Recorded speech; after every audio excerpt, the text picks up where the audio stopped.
All right, welcome back to another enlightening episode of Trident Talk. Today it's going to be Building Brilliance, where we sit with Julian across the table, the owner of Orus Solar, One of the owners. one of the owners of Orus Solar. He's from Colombia originally. He's been an entrepreneur for the last few years, and we want to ask him a little bit about that process and what it's been like for him. Julian, before we get started, would you like to introduce yourself? Yeah, my name is Julian Perez. I'm one of the co-founders and owners of Orus Solar. But one thing I would like to clarify is that I wouldn't be able to be here without my other two buddies, Luis and Brian, that pretty much help us build the company. That's awesome. I definitely Shout understand out that. Luis and Brian. Right? If it wasn't for Arish, I think I'd probably still be sitting at the couch or working for somebody else. So I completely understand There's that. always that one person or two. That makes sense. That makes sense. Well, Julian, being from Colombia, do you think that's shaped anything about your business journey? Well, I've heard growing up in Colombia has definitely impacted a few things. One of those things is that Colombia somehow managed to just get things done, even if they're going through hard times. There's a lot of stuff actually. I remember when I was living in Little Rock, I would buy these pop sockets and sell them on eBay. I noticed that uh, the demand increased and then drop out of the sudden, and I was all left with like about 1,000 pop sockets. They weren't selling on eBay anymore. So I was like, well, I have to do something. I can't just have this money laying around. Yeah. So I went to a flea market and just like a vendor started approaching people. Hey, I have this designs, pop sockets. They're supposed to make uh, grabbing your phone easier. You can do this and that, and all these designs for this much. And I was surprised. It was not much, but that first day I sold $180 worth of pop sockets, which were $5 each. Nice. So I would say that that's the Colombian in me. I won't just give up if I don't see something selling in that example in particular. I'll go out and do whatever it takes. That's awesome. So it sounds like just having that Colombian upbringing and that background has just taught you that overcoming adversity is kind of just a part of life. Yes, definitely. That's awesome. Not going hunger ever. It's all about being resourceful. Yeah, yeah. Makes a lot of sense. Well, from that, I mean, you were selling pop sockets. What prompted you to get into the solar industry? It's a big jump. It is a big jump, but I was in Little Rock, Arkansas, recently graduated from UALR, and I was like, well, let's apply here locally, see what happens. I applied to different industries. You know, I have a bachelor's degree in business management, so I was like, uh, of course, I'm not gonna start in a company as a manager. I know that, but once I know the process of the business, I'll eventually get there. I applied and nobody called me. So I think one of those things is just you don't always need a bachelor's degree to get started in life. You have to start from the bottom anyways. So that's how I see things. I when I'm hiring, when I have to do some HR stuff, I don't look anymore about. I mean, education is important, sure, and it gives me an idea of what that person has gone through. But I look always more about the experience that they have in other companies. So I think that's what happened in Little Rock. I didn't get a job anywhere, so it was looking into other city, other states. The first state that came to my mind was Texas. So I was like, well, it's not that far away. I can either do Dallas. I checked Dallas. Oh, quite expensive. It's a harsh it's a harsh move. Then I worked my way down. Austin seems cool. I remember I had a buddy in San Antonio, so I was like, well, I don't know anyone in Dallas. I don't know anyone in Austin, but I know my buddy that used to be in Little Rock. He's in San Antonio, so let's apply for some jobs there. Easy enough. I applied to solar jobs because my buddy Luis has always been in solar. So he kind of like inspired me to go in that route. Um, and one of the reasons is because my dad has a glamping business in Colombia, and Luis was the installer of solar in one of those glampings. So those glampings are pretty much domes. Yeah. It's just camping, but a more glamorous Bougie way. camping. Yeah. Yeah. So Quick plug. Your dad's business is anybody going to Colombia soon should check. oh, definitely. If we can leave a link or some pictures and videos of the place, that would be cool. Yeah, I'd love to just get that But to me yeah, when we get anyone finished. hearing this, if you're going to Colombia, there's a beautiful place, Bucaramanga, Santander. 3 hours from there is Barichara, Santander. That's where the glamping is located, and we'll surely put some videos on here to show the beauty of it. But that place is it's powered by solar, and Luis was the gentleman behind that. So once I saw that that glamping was able to be powered by solar, I was like, wow, how cool this technology is. So I was going back and forth from US to Colombia working on this project with my dad. I set him up with social media. I was able to help him do quite some stuff, architectural, a lot of stuff that are important in that kind of business. So I Like the back pointed, end. yeah, like that. Hey, we should do this. We should do that. Not gonna get too involved because usually dad and son in a business can get tense. So I Yeah. was like, I'll help you to a certain point, but I'm not gonna get too involved because I don't want to damage our relationship.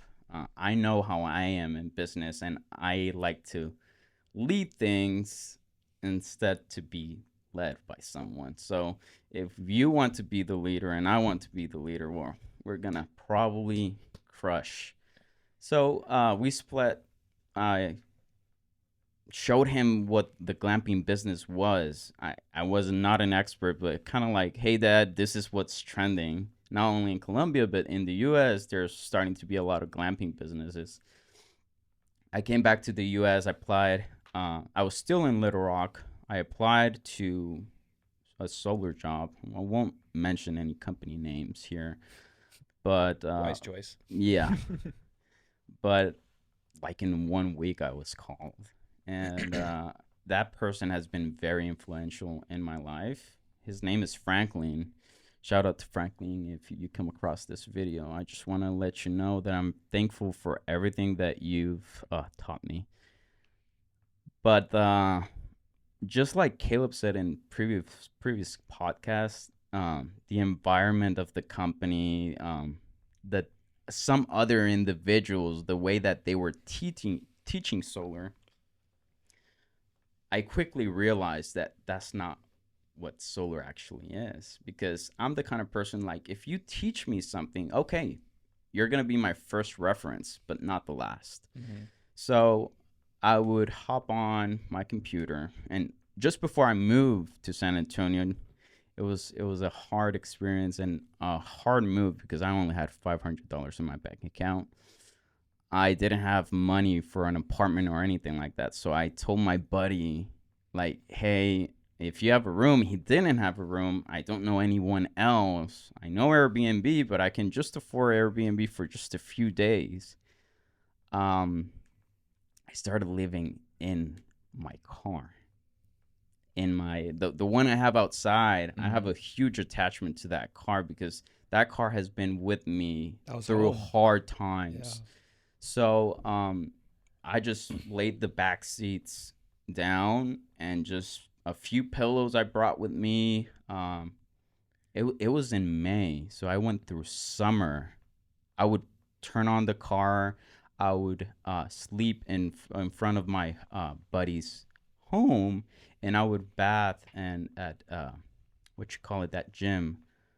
I forgot the name. Man. Perfect 10? No, I'm sorry. That's something else. I It's all right. You apologize. had to bathe at a gym. The Purple purple gym? one. Planet Fitness. Platinum, yes. So you can bath there. they have so many things in there that it would encourage me to go to the gym and then shower and I'm ready for the day. So I kind of like put those things together. Okay, I'm going to live in my car. I'm going to shower here. And I'm going to live in the driveway of my buddy. Kind of sucks. But that drove me so much to making my first sale in solar. Not only one, but a lot. I was telling myself, if I don't sell in the first month, I don't know this, but I'll learn so fast that I'm going to sell a deal. And I did. And I eventually afforded a apartment studio. Then Cami moved with me to San Antonio, and that's how it all gets started. Nice. That's awesome. Cami's your wife now, right? Yeah, she is. That's fantastic. I mean, having that kind of start into the solar industry and start into getting into San Antonio, you really have overcome some large adversity in doing that, right? Yeah. How do you keep that hunger now that you have a place and you have a vehicle and you don't have to stay in the driveway of somebody's? I kind of wanted to keep doing that. Of course, I can't do that anymore because I have Cami and she. Well, it's a whole different story there, but that was a pretty interesting stage in my life that shaped me a lot. And I would encourage anyone. I know it sucks. I know it's uncomfortable, but it's pretty awesome at the same time. Like, you develop so much, like it's life-changing. To sleep in your car, have to wake up every 30 minutes to turn on your car, turn all the way your AC because you're sweating, and have to wake up like at 4 or 5 a.m. because it's already too hot. Turn on the car, turn it off. Turn on the car, turn it off. And then shower at the gym. I would eat breakfast at McDonald's, and that was kind of like my day. Like, I would survive like with $10 for meals during the entire day till I made my first sale and I was able to get situated. But still, what keeps the drive, I guess, is that I'm one of those persons that I'm not ungrateful. I'm really grateful, but I'm never satisfied. That's awesome. I'm not able to stay in the same place. Like, I want to see the growth, and I don't want to see it till I'm 30. No, I want to see consistent growth. And if I don't see it, kind of like drives me nuts. So it's not the money. It's not whether I have fancy things or anything like that. It's just, if I'm constantly learning and developing myself, money's gonna come my way. Like, you're attracting money just by being someone that is constantly growing. You know, that's amazing. One of the things that I live by, and it's tattooed right here, is the 1%, right? I believe in being 1% better every day, because Exactly. at the end of the year, you're 32 times better, and I believe in exponential growth. And you said something that's really powerful, I think, that a lot of people don't take into account when they're starting an entrepreneurial journey or trying to better themselves, is it's not about money. It's really not. Yeah, if you're driven only by money, you'll fail pretty bad. I 100% believe that, because, like, you know, when you're sitting there and you're staying in your car, I'm sure money was a motivating factor, but that's only a motivating factor until you get out of that stance. And then it's a matter of, like, what kind of person do I want to be? That's the way I measure everything. Is I'm trying to, you know, there's a Matthew McConaughey speech where he's like, I'm chasing my hero, which is me in 10 years, and I'll never catch him, right? And I always think about that as, who do I want to be in the next 10 years, 20 years? And I try to take the actions on a daily basis that would lead me to be that person in my 30s, my 40s, my 50s, etc. And I just, how is it that you track some of that progress, maybe? Or how do you know when you're successful in your own eyes? Well, there's a lot of things that if you analyze it on a daily basis, you won't realize, but you keep waking up every single day and you do what you're supposed to do.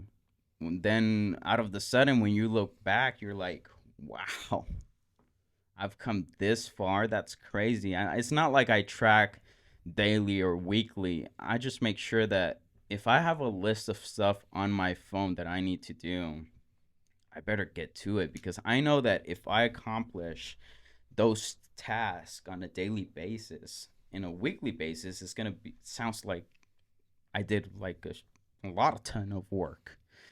On a monthly basis, it's gonna be like, oh, this is just crazy for someone to do this amount of work. And then on yearly basis, like, oh, that's so hard to do. That's crazy. But it's those little things that you do daily, even if it's just a couple of minutes. If you take 3 wise decisions daily, it will turn out to be a lot when you check your progress every now and then. Little things start to add up. What year was it when you were living in your car? That was May of 2021. May 2021? Yeah. Oh, so this is recent. That was right after Yeah, COVID. and I was able to get to that studio apartment in June.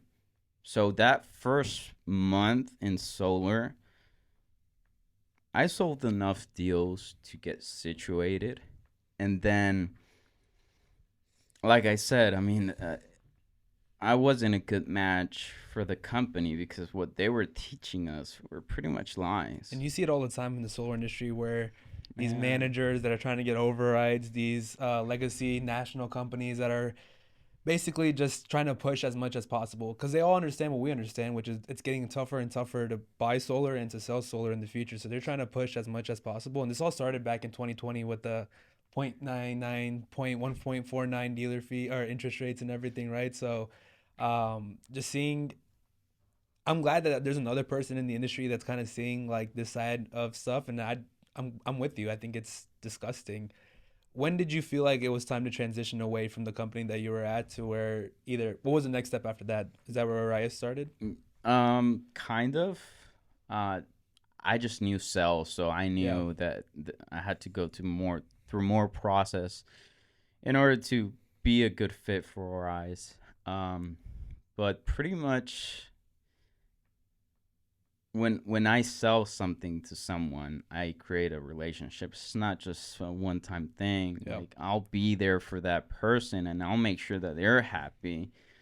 The people that I was surrounded with didn't think that way.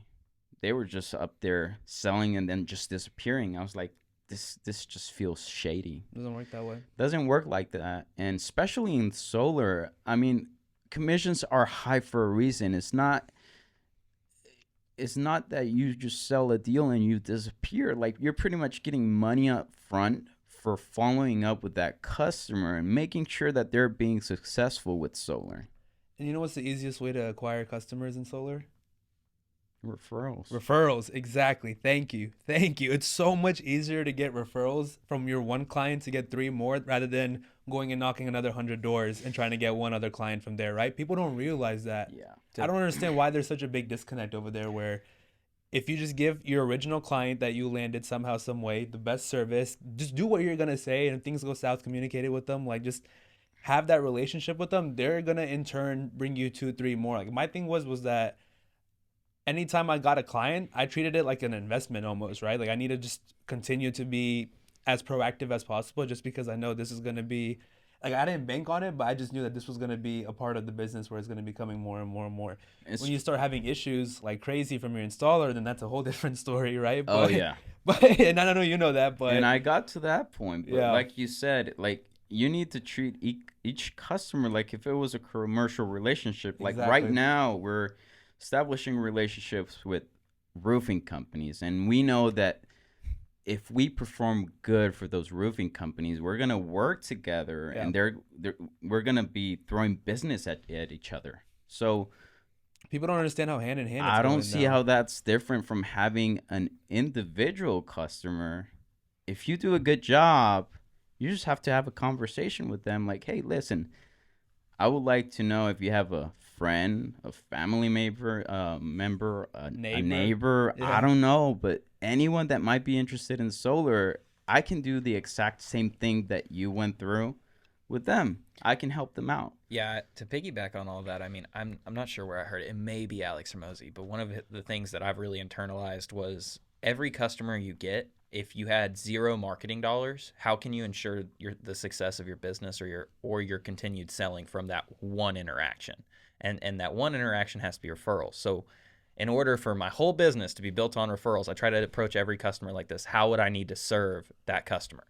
And if you approach every customer that way, it's amazing how many referrals you can get. And it's not just one. I mean, one pays for the extra service and the above and beyond attention that you want to give to every customer. But typically, if you get a raving fan out of somebody, that person can produce you 2, 3, 4, 5 different deals. Everybody has a different circle. Like, if you sell me something, sorry, dude, I know like 2 or 3 people real close that I might be able to refer. That's my personal circle. But some people are social butterflies. They know 20, 30 people. We call them the connector in the neighborhood, the HOA president who knows everybody. You serve that person correctly, you'll get 10 deals.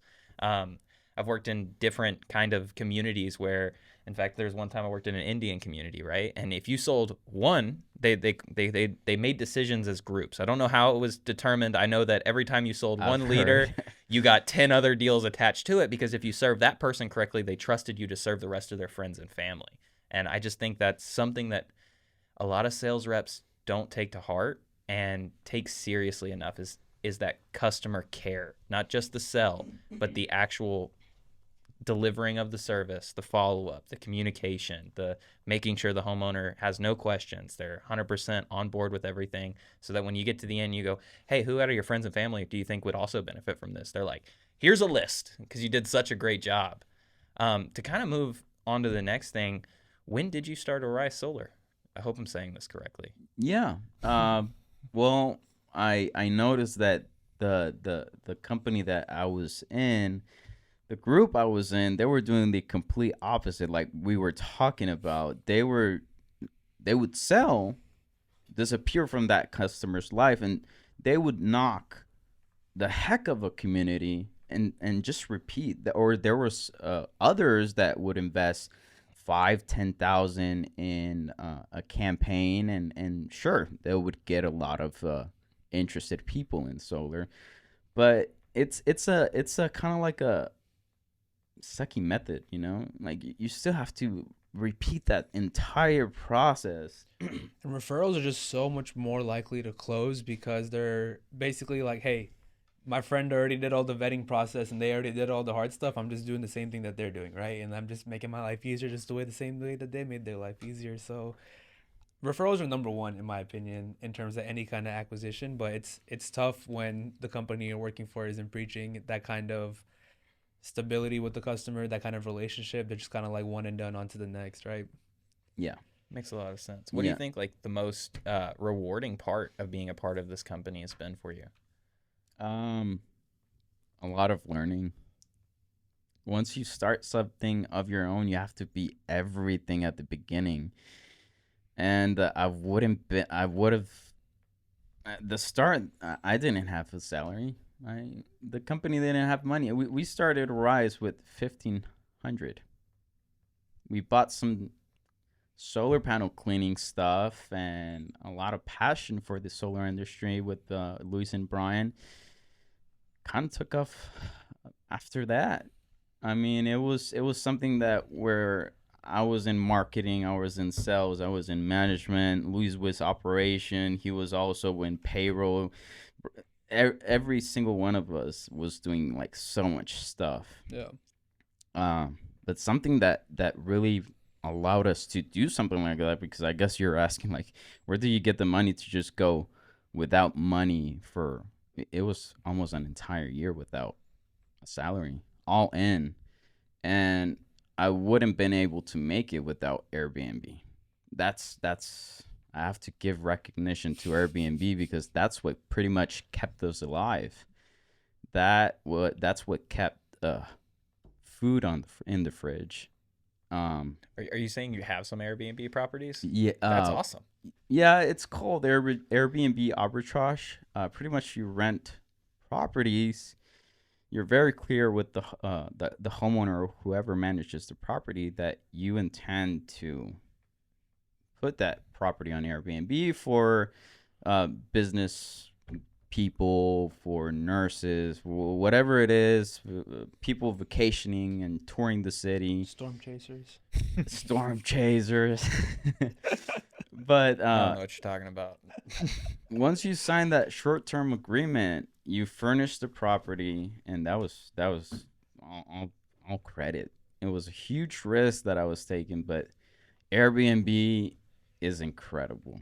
That's awesome. It's crazy the amount of people that's on there, and there's a piece of pie for everyone. There's so many listings on there that you're gonna be like, oh, this is overpopulated. Like, there's no way that I'll get a reservation being someone new. But in reality, it's really easy to start, really easy to manage, and you get everything. You get good people, you get some picky people. It's an experience, but that was pretty cool, and that's what kept Luis, Brian, and I pretty much off the pole. That's really what it feels like sometimes. Exactly. So not making any money, in that first year and having Airbnb, there's got to be a huge passion for this. So what keeps you waking up every day to just keep hitting and going at it? It's the growth that you see in the company. It's not like we weren't making money. It's just that starting with pocket money, a company, all the money that you make, you have to leave that to the company so you can buy trucks, you can buy more professional equipment, you can get uniforms, you can get a lot of stuff. So pretty much all the money was going to the company, and the passion was just seeing the growth for us was so exciting, that San Antonio was supporting us so much, that the people were really kind, knowing that we were a small business starting. We've always been really clear. Sometimes we don't mention that we're the owners, just to, there's just some occasions where you try to act like a The project manager. manager or someone that's just there to help to make your company seem a little bit bigger. But in reality, it was just us at the beginning with Cami, with Catherine, and pretty much our couples supporting us in the back. Hey, that's awesome. I get it. I mean, my fiance literally keeps my books, so 100% get that. You've got to have some kind of support system there. I know that your solar company is a little different from maybe most solar companies. You guys specialize in different things. Could you tell us a little bit about that? Yeah. Yes, we specialize in solar maintenance. So what motivated us to create Orus Solar was realizing that there's a lot of people in San Antonio not satisfied with solar energy, and they're just simply neglected, and their company just walked away pretty much. So there's a lot of people that are paying for solar, they're paying for their electric bill, if solar was never there. And I'm not saying that solar will get rid of your electric bill. It takes a lot. Yeah. It can, but there's a lot of math behind that. There's a lot of other components as well behind that. But we just wanted to do something for our community, helping these homeowners see the good side of solar. And at the beginning, it was like, oh, we didn't know much altogether, but Luis was the only one knowledgeable in solar. So, well, let's help them clean their panels. Maybe that will improve. But unfortunately, there's bigger problems out there with solar than just cleaning your panels. Like interconnection and being the electrical PTO part, the yeah. inverter. There's so many components to your solar system that it's just overwhelming to learn. Getting to learn solar as a career is tough. Yeah. It's a monster of an industry. So I see these companies trying to do roofing and solar, and I'm like, whoa. Only roofing is just a huge monster. Now you're gonna add a second monster? So my respects for those roofing companies that managed to get away with it, but not sure how they're doing it. It's crazy. I think the biggest part about I've worked in companies that have done solar and roofing, and what I found is they usually specialize in one, and they do the other as like an additional, because they think it'll be easy enough to sell and add extra revenue. Except for when things get hard, like in the winter, roofing kind of goes slow. You're going to double down on what you're good at. Solar goes slow too in the wintertime. So if you're good at roofing, you're double down on roofing, and now you haven't touched it in 6 months, and you're trying to do it again in the spring, and now you have to retrain everybody. It's its own problem. I think the best solution for that, for any company doing roofing and solar, is you have a guy who's dedicated to roofing and runs the roofing division, and you have a guy who's dedicated to solar and runs the solar division. Because if you try to do both, it's just too. I could tell you from personal experience, I could not do both. There's so much going on in roofing that for me to try to split my time that's already limited. We only have 24 hours in a day, and you got to sleep like 6 of those. So a matter of trying to split all of the responsibilities on solar and roofing on one person and grow both sides, I think, is next to an impossible feat. I'm sure there's somebody out there that works harder than me that can pull it off, but it's, to me, that seems like an overly daunting task. And then in the other back of my head, you have to think about, if you're trying to do both, are you the best at either one? That's the next question, right? So I agree. I think those are big, daunting tasks. I know that you like to travel a lot. Is there anything you've seen on your travels that maybe have influenced some of the things that you've incorporated in your business? Yes. And again, not to brag about my country, but I've seen a lot of inspiring things in Colombia, especially in the Amazon forest. There's still Indian communities there that don't have any access to electricity. So they are powered by solar. So that inspired me so much, seeing those communities and seeing how solar are helping those small communities. It was super cool that I was in some way connected to that. And I immediately knew, like, this is what I want to do. This is the industry I want to stay in. So I'm going to try to be the best at this industry. Oh yeah. It's a great way to look at it, in my opinion. So going into solar maintenance, I know you touched a little bit about it. What would you say are the top 3 services that your company offers? Like the 3 things that keep you all the busiest? Okay, so starting top 1. Probably cleaning. Well, yes, that's super common. A lot of people have learned that just like we clean our cars to make them look good, we cut our yard to make it look good. Cleaning your solar panels at least gets you a return of investment. So pretty much you have your solar panels on your roof for 3 years. They're going to be fine. But you'll notice that your energy production will start. If you see it on a year, you can see it going down. Yeah. If you see it daily, you're not going to notice that much.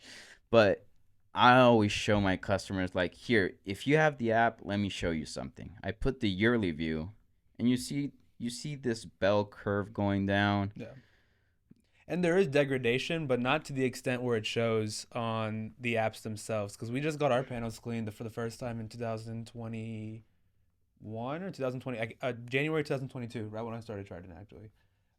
We got our panels cleaned on our house, and we got them installed in 2017. We saw a definite spike in our production from the panels. So yes, there is panel degradation, but there's a lot of buildup that happens on these panels as well too. A lot of bacteria build up. It gets bad to the point where it can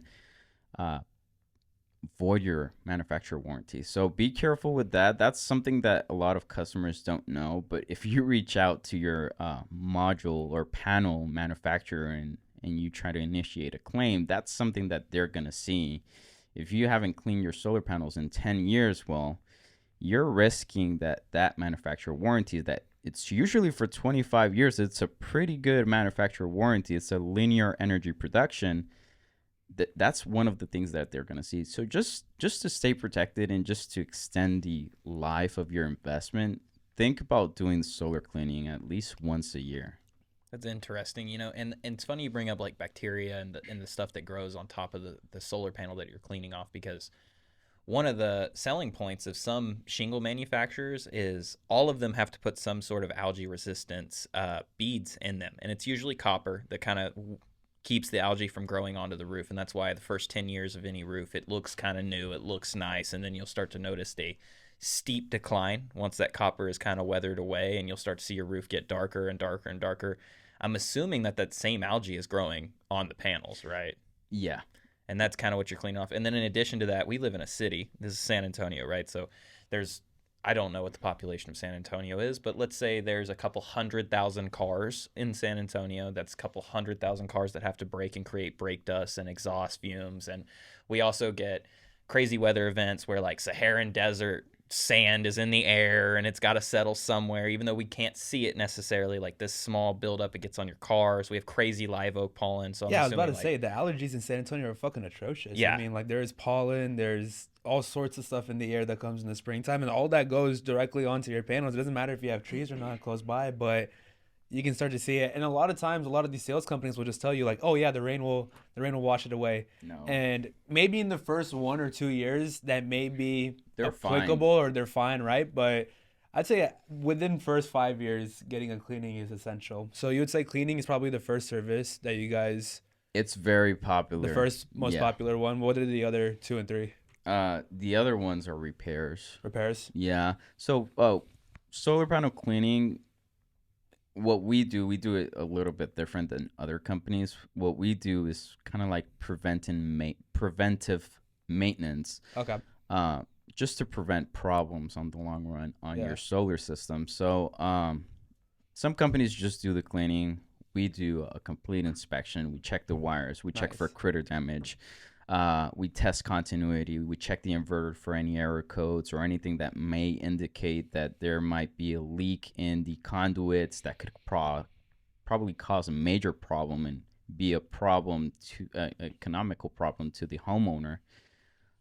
We check all that and then clean your solar panels. So it's a complete service where we give you a report. This is what your panels, your solar system, this is what's on your roof. This is the active warranties. We just want to make sure in case your installer was not clear with you, here's the information that you really need. Yeah. And I'm And sure the report has something like, this is how much we're producing right now, and this is how much the expected production should be, right? yeah, And that's the most staggering thing when most people see it, because it's an extra 40, 50, $100 on their electric bill that they could be saving. They just don't know about it because one of the, string inverters are out, and that's taking out a whole array of the system, right? Something and like they that. don't know. Exactly. A majority of homeowners, they just they might check the app the first few months when they get solar, but then they get comfortable and they just like I have a few apps that are important, but I don't even see them anymore. The same thing I've noticed happens to the homeowner that has solar. They just stop checking. And then the company, once they see a problem, it's not true that they're gonna reach out majority of time. Unless you're paying for like a Very, monitoring service or yeah, something. very little companies will actually reach out. Hey, Mr. Parks, we have a problem with your inverter. We might have to replace it. And so pretty much going to the question you asked, the Yeah. second service is repair. We do a lot of inverter swaps, which is RMA work and everything. RMA work. Yeah. Yeah, calling Solar Edge, calling Enphase. We have a great relationship with them. Nice.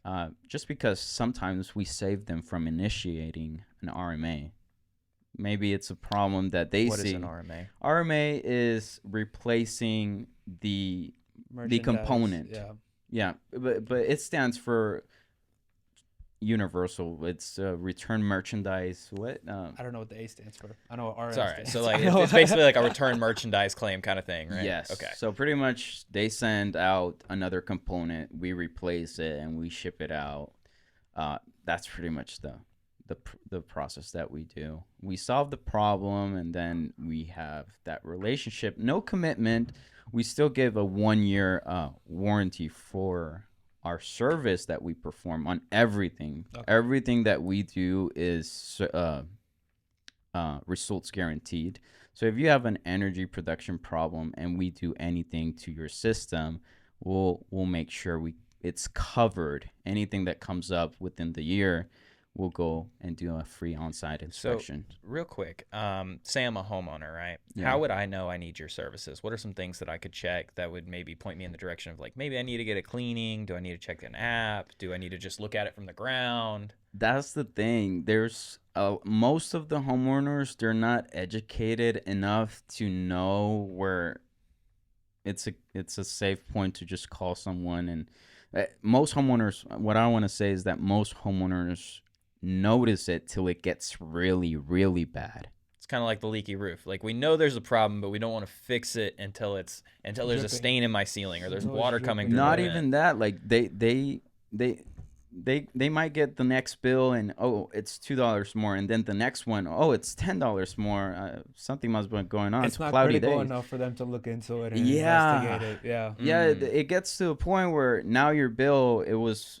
when you got solar new, it was $45. Now you're again in the 300s. That's where you call the solar maintenance guys, and when we go out and inspect, the system has been neglected to a point where we have a huge problem, and it's going to cost probably hundreds to thousands of dollars to repair. So is your inspection process free? Is there a down payment for the service? How does that work?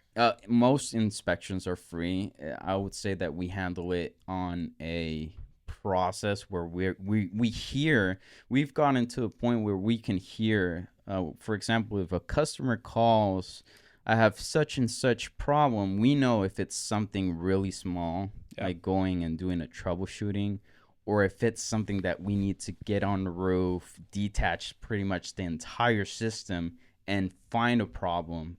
There's customers that they don't have the app. Having the app is really important because The app. the app is pretty much the monitoring app. From the inverter manufacturer usually has an app where it's going to tell you what your production is, and it kind of shows you like, okay, on this array you're producing this much. Just so we're clear, Yeah. I know what you guys are talking about. I But just for want the to. viewers, I'm trying to dumb it down. So the two Yeah, so that- biggest manufacturers, Enphase because and if I- Solar Edge, right? Yeah, because if I hadn't had the conversations that I've had with you both about this stuff, all of this would be going over my head. So there's certain True. things I'm going to ask To you us, to it's like- clarify. This is like normal conversation. Like I'm having fun elementary. talking. Yeah, this is like elementary to us now. And the thing that you said was so funny to me, where in the beginning you were like, if you're not in the solar industry and then you get into the solar industry, it's not a walk in the park. You have to learn a lot of fucking shit for you to understand, really. And then after you learn all that, you understand you don't understand anything. And there's still so much more to learn, and there's still continuous growing and learning. But I'm happy that there's someone else that like gets this. Yeah. Paradox of intelligence. The more that you learn, the more you realize you don't know anything. Yeah, definitely. So there is a huge learning curve with it, and the thing that you're doing right now, I think it's phenomenal because everyone's experiencing the solar learning curve together and kind of working around it and going through it. But you guys have a different vision of kind of what's going on and kind of getting like a more behind the scenes knowledge that a lot of us aren't It's a getting real blue firsthand ocean access strategy. to. I would say Yeah. that we're out doing the dirty work that other companies left behind. That makes sense. I mean, and it's That's where the money's at unfortunate. too, honestly, sometimes. People Yeah. just want their stuff to work and fuel. It's just that sometimes it feels tough because you think about the homeowner too much to an extent that, man, this poor guy or this poor lady, they went through this, they're losing so much money, and now I'm here to charge them more money because we're not a non-profit organization. Yeah. I wish Yeah. if we could, we definitely, but As much as the manufacturer can pay for, as much as warranty work can be done, we try to go through that. That's like, I guess, trying to get insurance, right? Most of the Yeah, time. So. if I come out to a roof and it's in bad shape, even if there's not a lot of storm damage, my first recommendation is to file a claim because ultimately you pay the premium. You every month you're paying on time to this insurance company. You've never filed a claim. The roof's old. It maybe doesn't have storm damage, but have them look at it because ultimately I'm just a roofer. I'm there to point out the damage. I can speculate whether I think it's storm or wear and tear, whatever it might be.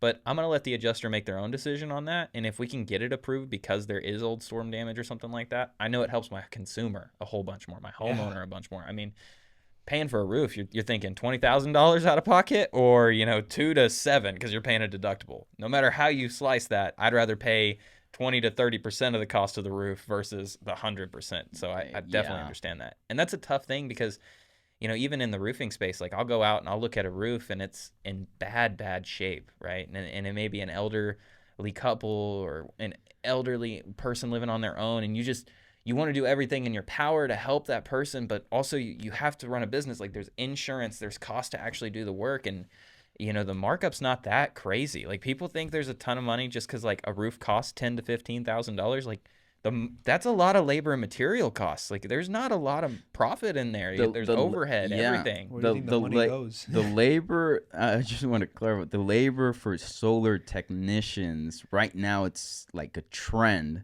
So anyone that is a solar technician, they make good money. And what did I tell you on the last one? A lot of people are making their transition from the oil field over into solar and clean energy just because these techs don't have to worry about going out and staying in the middle of bumfuck nowhere and be, not seeing their families and doing all these things. Like, they're literally getting paid to be in the AC most of the time and then also go out and to do these jobs because there's such a high demand and such a little supply of these technicians, right? Well, They're not teaching this stuff straight out of school on how to be a solar technician. It's more no. you're going into electrical work or a trade, or you're going into engineering. It's one or the other. So, Well, that makes sense. It's also like it's a hazard too, because yeah, roofing is very high pay for labor it's because the there's a insurance. hazard pay associated with being on top of the roof. It's like in the top 10 most deadliest jobs are roofers because you can fall, and I'm sure solar is susceptible to Picking that up. same because you guys are on the same roofs. You guys are We can either solve the problem at a ground level or we have to go up the roof. yeah. It's just that. So whoever goes up the roof, they can lose balance, they can trip, and something bad could happen. So it's not cheap to do all of those procedures. It's tough. So what is your vision for the company over the next 5 years? Well, right now we're working a lot with roofing companies. It's been the best partnership that we could ever make. Pretty much we work together. We detach the system, they go up, they change a full roof replacement, sometimes partial, but still we work together in ensuring that, there's two crews that know what they're doing. There's the solar crew that they know their way through the solar system, and then there's the roofing crew that ensures that the roof is nice and I guess properly installed, and then our job is reinstalling the system according to final designs, which it's harder than you think. We have to ensure that everything is left working in order to issue our installation warranties, because we do give warranties to the homeowner. A lot of homeowners worry because, it's going to void my warranties. It definitely voids the workmanship of the other company, but still we have different options. We have either the standard 10-year workmanship, or we can do a full warranty replacement depending who your installer was. Sounds like the big goal of the next 5 years, kind of make strategic partnerships with roofers and things like that so that you can continue to grow your clientele. Yes, something that I want coming up is developing products with solar surveillance systems, illumination systems for construction, a lot of stuff. That's something that's in the books that we're designing, own products, and it's going to be developed by our own team. So I'm really excited for that because we're not going to be just only in the service, but we're going to transition to both products and services. Nice. That's awesome.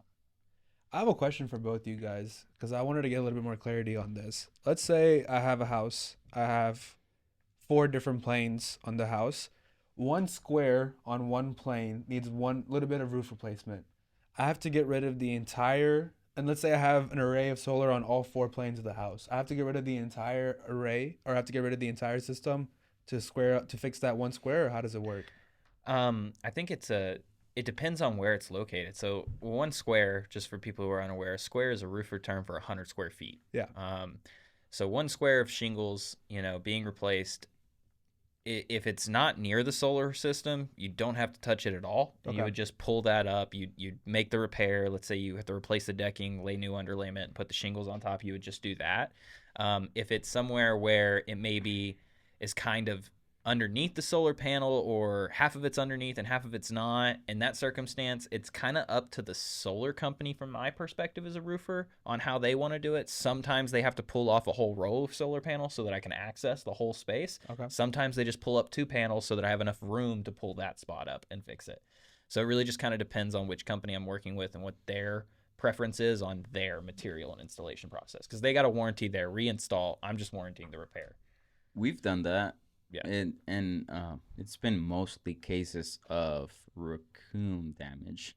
Okay. So what the raccoon does is it gets underneath the panels. I don't know how those fat creatures get underneath Getting the it. panels. I've heard about nifty. squirrels, and that's why we have to put critter guards and No. everything. But raccoons are huge. Raccoons are crazy. Yeah. I've seen them in the winter. Like, I went out and done several repairs where like raccoons have just torn holes through people's roofs. Yeah, Like they just that's what tear the they do. shingles up, they tear it, and then they find a piece of like where the plywood kind of seams up against another piece, and they'll start to like dig their little fingers in there, and the next thing you know, you've got like a 4-inch hole that they work their way into their attic. Yeah.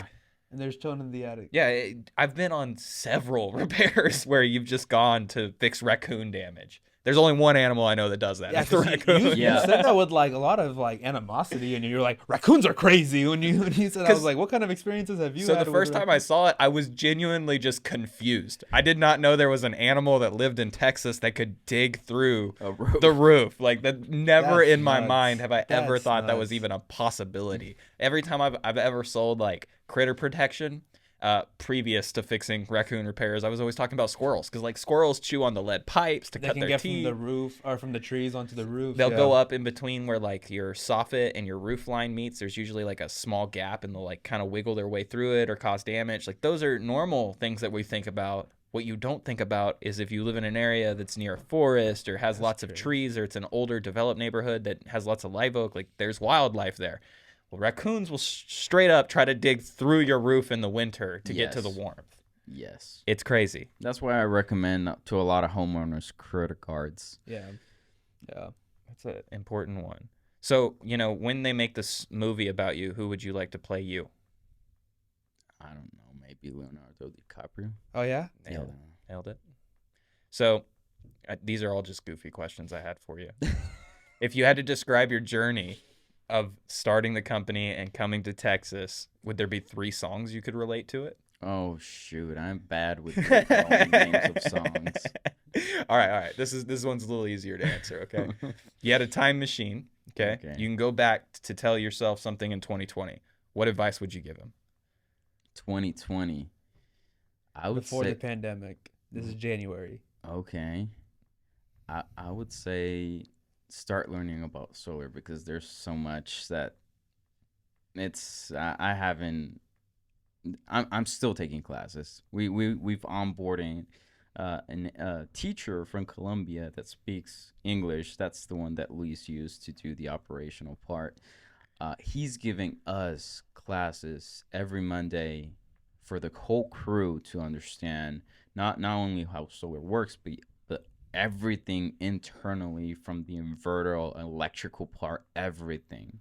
It gets pretty much the first class he spoke about atoms and electrons and protons, and I was like, We're gonna have to connect later on, because I want to come to one of these classes and take notes as well too. Like that's the kind of stuff that like very is interesting to me. And then once you know more about it, there's no way when you're talking in front of a client that you're not the authority. You're not able to explain on it and talk about it confidently, right? So this question I have for both of you, and I'm gonna have you answer first, and then I want to hear what you have to say. But if there was only one thing you could change about the entire solar industry, what would it be?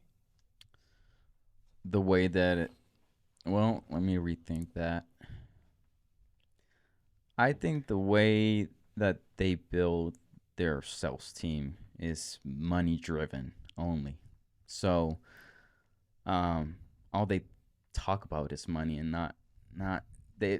I think that solar industry should be more leaning towards whoever gets onboarded to a sales team, like, hey, it's not all about money, it's also helping the planet, and how cool would it be that we all live sustainably, whether it's solar or wind energy, like live really off the grid. Like that's really inspiring, that's really cool. So why not we all work, we make money, but let's all work to sustainable living. Yeah.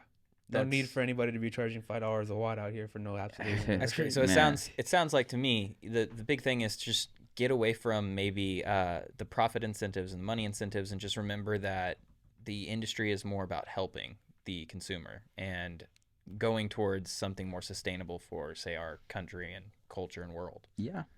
Makes sense. And you? String inverters. String inverters. I'd get rid of string inverters. No, I'm just kidding. I'd probably add a regulation. Regulation. Yeah, because the thing is that I'm not worried about getting some kind of certification. I went to college. Like, we're good, honestly. So like I am not worried about regulation whatsoever, because intend to like basically be in like I don't intend to not follow the regulation rules and stuff like that. I want everybody to be I want there to be a standard. Same thing that you saw in 2008 with the mortgage crisis, right? You had a whole bunch of dumbasses selling these loans at a lot higher than people were needing to. Homeowners are getting screwed over left and right, and then what happens? Yeah. Huge crash, and then regulation comes.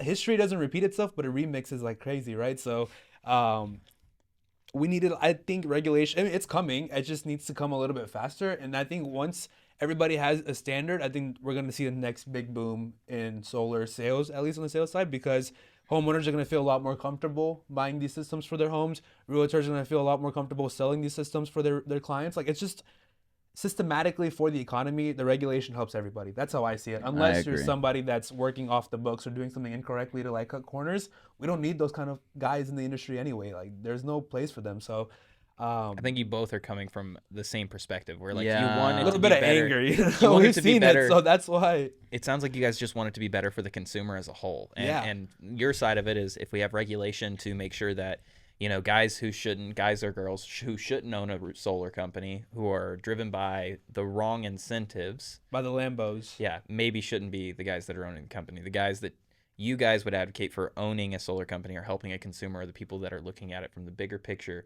to actually assist with, say, you know, financial problems at home or assist in saving some of the earth and doing things the right way for people. Yeah. It's such a win-win-win business. That's the thing. Like, that's literally how Trident got started, right? Clients are winning, our team's winning, our planet's winning. Everybody wins when somebody's going solar.